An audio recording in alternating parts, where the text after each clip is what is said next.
Utah versus USC. Let's talk about it because Lincoln Riley and Caleb Williams, they took a loss last week to Notre Dame.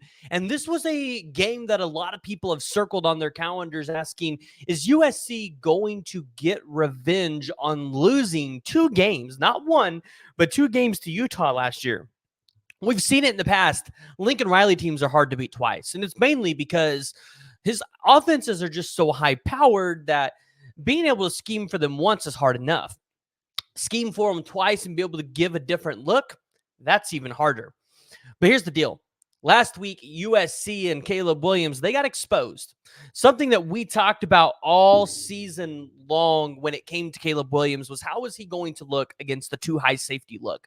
Notre Dame threw it out there against them, and listen, it made him pay. Caleb Williams turned the ball over 3 times through the air. And a lot of people took notice. Maybe Caleb Williams hasn't developed in that area as much as maybe he would have liked to. So USC comes into this game with an ESPN analytic of 69.2% chance to win this game. And I'm not going to lie. I am not a USC fan, as you guys can tell behind me. But I will say this. When it comes to USC, I think they could beat Utah. And the main reason is I don't think you're going to see Cameron Rising in this game. Cam Rising was the quarterback really last year that caused USC problems in this game.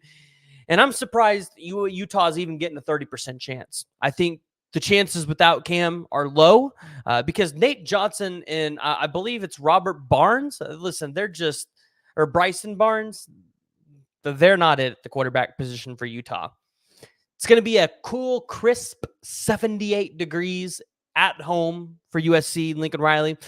The over-under at this game is set at 52. That feels right for a game where Utah's got a good defense, and they're going to go out there and they're going to not let USC just run all over them. However, I do think USC is probably going to get some points in this game.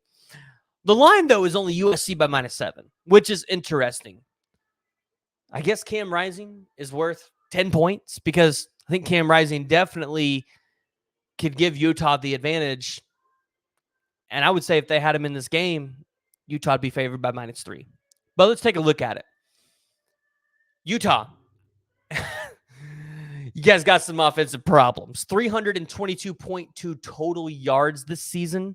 149 through the air, 172 on the ground, while USC's averaging 491.7, 332 through the air, and 158 on the ground. So not as balanced as Lincoln Riley's teams in the past have been.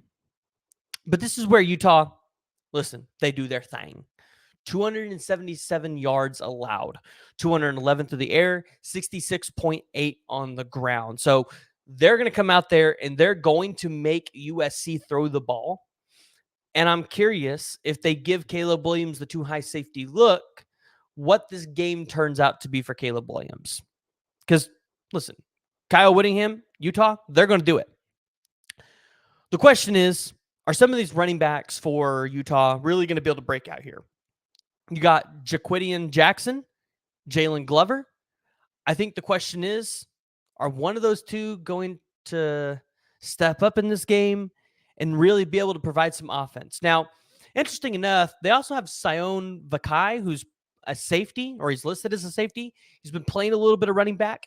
He's averaging 10.3 yards a carry, 16 carries, 164 yards.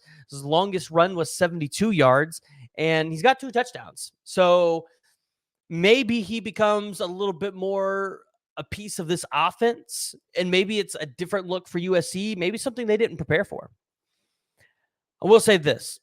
Utah, they really, I mean, I'm going to be honest, outside of UCLA and Oregon State, they really haven't played a whole lot. Right. I mean, you lost to Oregon State 21-7.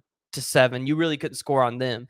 Couldn't really score on UCLA either at 14-7. And I mean, they don't have world beater defenses, right? I feel like USC could run circles on both of those teams, at least on offense. Now, defensively, those teams still might have a chance because they might be able to score on USC's defense. But Florida and Baylor, they are not the teams we thought they were going to be at the beginning of the season. So I think this is going to be the first real test that we look at Utah and we say, okay, we're going to find out exactly who Utah is in this game. Because if they come out here and they're able to be more physical, especially in the trenches against this Lincoln Riley team once again and be able to beat them up, I think we're going to say, okay, Utah might be a Pac-12 contender, even if they get, or especially if they get Cam Rising back. Now with USC, you want to see USC be more physical in this game. That has been one of the biggest complaints or problems with USC over the past couple of weeks is they're just not physical enough. So if they come out in this game, they're a little bit more physical. They're trying to get to the quarterback. They're creating turnovers. USC probably should not have a problem winning this game. In fact, the defense did not play terrible against Notre Dame. It was the offense that was giving the ball away, keeping the defense on the field, and putting the defense in a predicament to where they're constantly having to defend their end zone. That's why the USC defense gave up so many points in that game. I don't feel like Utah is going to give USC those same opportunities. I don't feel like they're going to turn the ball over in their or USC is going to turn the ball over in their red zone this game and give USC or Utah the opportunities to be able to go in there and score like they did Notre Dame. I feel like the USC defense, they're going to have their way with this quarterback room, right? I feel like they can go in, they can cause problems, they can cause havoc. Now, I will say this. If Cam Rising, for some reason, is playing in this game, I might swing over to Utah a little bit and give them the advantage here. But as of right now, I'm going to go off the predicament that Cam Rising will not suit up for the Utah Utes in this game. USC is going to win one at 7 o'clock on Fox in LA. Listen, college football will be watching this game.